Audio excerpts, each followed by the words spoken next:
Hey everyone, welcome to my YouTube channel. Honestly, this is my first ever YouTube video, so थोड़ा nervous हूँ, but at the same time I am super excited to talk to you all. मैं आज ये video बना रही हूँ क्योंकि I have some really good news to share with you all. I have qualified the biology exam for both TGT and PGT and this moment means a lot to me. और मैं ये video सिर्फ अपनी happiness share करने के लिए नहीं बना रही हूँ but also to motivate all of you जो एग्ज़ाम प्रिपरेशन कर रहे हैं और जिन्होंने प्री क्वालिफाई कर लिया है और अब वो मेंस की तरफ आगे बढ़ रहे हैं। सीरियसली जब कल रात को मैंने एग्ज़ाम का रिज़ल्ट देखा, ऑनेस्टली मैं बिल्कुल चिल थी क्योंकि अभी मेरे सारे एग्ज़ाम ख़त्म हुए हैं, तो मैं बिल्कुल भी कहते नहीं ऑफ मोड में चल रही हूँ।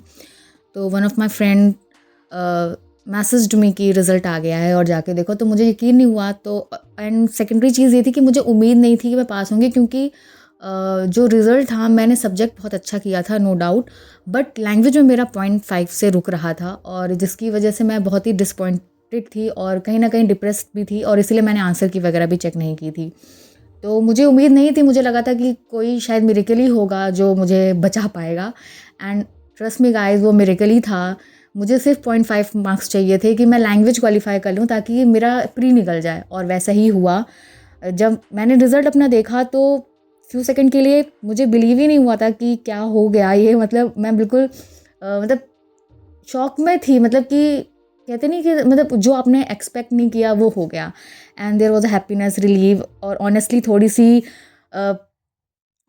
ज़्यादा नहीं बट थोड़ी सी, हाँ मतलब आंसू तो आ ही जाते हैं। बट बिकॉज जो लोग कॉम्पिटिटिव एग्ज़ाम की प्रिपरेशन करते हैं दे लो, वी ऑल नो कि हाउ मेंटली एग्जॉस्टिंग होता है ये जर्नी। पहले आप प्रिपेयर करो, देन एग्ज़ाम दे के आओ, फिर आप एनालिसिस देखो, एनालिसिस देखने के बाद आप फिर आंसर की देखो। और जब हम 100 में करके आते हैं 70 80 90 के अराउंड क्वेश्चन, फिर घर आते आते मतलब हमें ऐसा लगता है एनालिसिस देख के कि यार बर्बाद हो गया सब कुछ।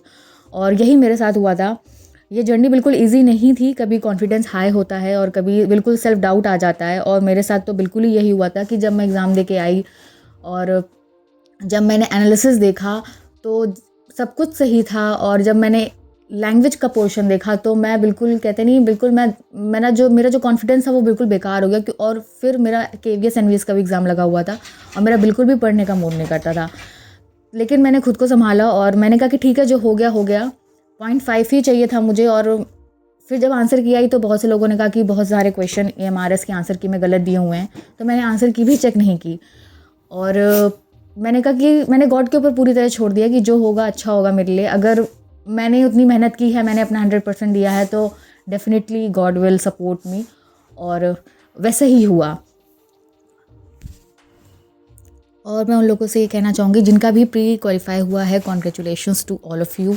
और जिनका नहीं भी हुआ है तो रिमेंबर गाइस, गॉड ने आपके लिए इससे बेटर कुछ सोचा होगा। डेफिनेटली हो सकता है आपने LT दिया हो, KV दिया हो, GIC आ रहा है, आप उसकी तैयारी कर रहे हो, तो डेफिनेटली गॉड ने इससे बेटर आपके लिए सोचा होगा। DSSS भी आ रहा है, तो आप कोशिश करते रहो क्योंकि जो आपने यहाँ पे पढ़ा है वो कभी भी वेस्ट नहीं जाएगा। वो आज इस एग्ज़ाम में जो आपने पढ़ा है वो कल आपके दूसरे एग्ज़ाम में काम आएगा। और मैं ये इसलिए कह रही हूँ, अपने एक्सपीरियंस से कह रही हूँ, क्योंकि जब मैंने अपना पहला एग्ज़ाम दिया था 2023 में, मैंने फ़र्स्ट टाइम अपना एग्ज़ाम दिया, तो मैं आपको अपनी जर्नी भी शेयर करूँगी कि मैंने किस तरीके से अपने आप को इवॉल्व किया है। मैं ज़ीरो से मैंने यहाँ तक कैसे पहुँची हूँ, और क्या कैसे पढ़ती हूँ, मैं क्या करती हूँ, क्योंकि मैंने जितने भी अभी तक एग्ज़ाम क्रैक किए, मैं टचवुड मैंने हर एग्ज़ाम फर्स्ट अटेम्प्ट में क्लियर किया है। और क्योंकि मैं तैयारी ही उस तरीके से करती हूँ कि मुझे वो एग्ज़ाम फर्स्ट अटेम्प्ट में निकालना है, क्योंकि आप जब ये सोच के एग्ज़ाम देते हो कि ये एग्ज़ाम बस डू एंड डाई सिचुएशन का है, ये आपकी लास्ट अपॉर्चुनिटी है, आपको इसे निकालना ही निकालना है, तभी आप अपना बेस्ट, उस कंडीशन में आप अपना बेस्ट निकाल के दे पाते हो। तो मैं, अगर आप लोग चाहोगे तो मैं अपनी जर्नी बिल्कुल शेयर करूँगी कि मैंने क्या स्ट्रैटेजी अपनाई थी, कैसे मैंने प्रिपरेशन करी थी, मैं सब कुछ आपके साथ शेयर करूँगी, क्योंकि हम सब एक कम्युनिटी, हम स्टूडेंट्स हैं, हमें पता है कि हम किस तरह पढ़ते हैं, हम किस मेंटल प्रेशर में आके पढ़ते हैं। तो डेफिनेटली मैं यही चाहती हूँ कि मैं अपने वीडियोस के थ्रू लोगों को जितना मोटिवेट करने के साथ साथ मैं जितना आप लोगों के साथ इजी कंफर्टेबल स्टडी को बना सकूं, मैं वो कोशिश करूंगी। और हमेशा याद रखिए, ये एक आखिरी स्टेप नहीं था, क्योंकि जैसे मैंने बोला कि मैंने 2023 में फ़र्स्ट एग्ज़ाम दिया था एंड वो एग्ज़ाम मैं नहीं पास कर पाई थी। ऑफ एनी रीज़न, क्योंकि वो मेरा फर्स्ट एग्ज़ाम था, मुझे बिल्कुल भी एक्सपीरियंस नहीं था और मैं यूँ ही चली गई थी मुँह उठा के बिल्कुल एग्ज़ाम देने। लेकिन जब वो एग्ज़ाम मैंने दिया तब मुझे रियलिटी फेस हुई और मैंने जो मेरी कमी थी मैंने उस पे काम करना शुरू किया और सबसे मैंने उसी कमी पे काम किया। तो गाइज़ मैं यही कहना चाहूँगी कि सब मेहनत करते रहो, क्योंकि देखिए हम सब मेहनत कर रहे हैं और कहीं ना कहीं हम अपना बेस्ट भी दे रहे हैं। तो अगर आपको और भी ऐसे वीडियोस चाहिए जिसमें मैं अपनी स्ट्रेटजी शेयर करूं, मैंने कैसे स्ट्रेटजी अपनाई और मैं किस तरीके से पढ़ती हूँ, मैंने किस तरीक़ों से बायोलॉजी को ईजी बनाया है ताकि वो माइंड में चली जाए, और ये मैंने खुद ही किया है। तो बिल्कुल आप लोग का थोड़ा सा सपोर्ट चाहिए और सपोर्ट के लिए मुझे बस आपसे यही कि please like this video, share this video, comment on this video, and most important, do subscribe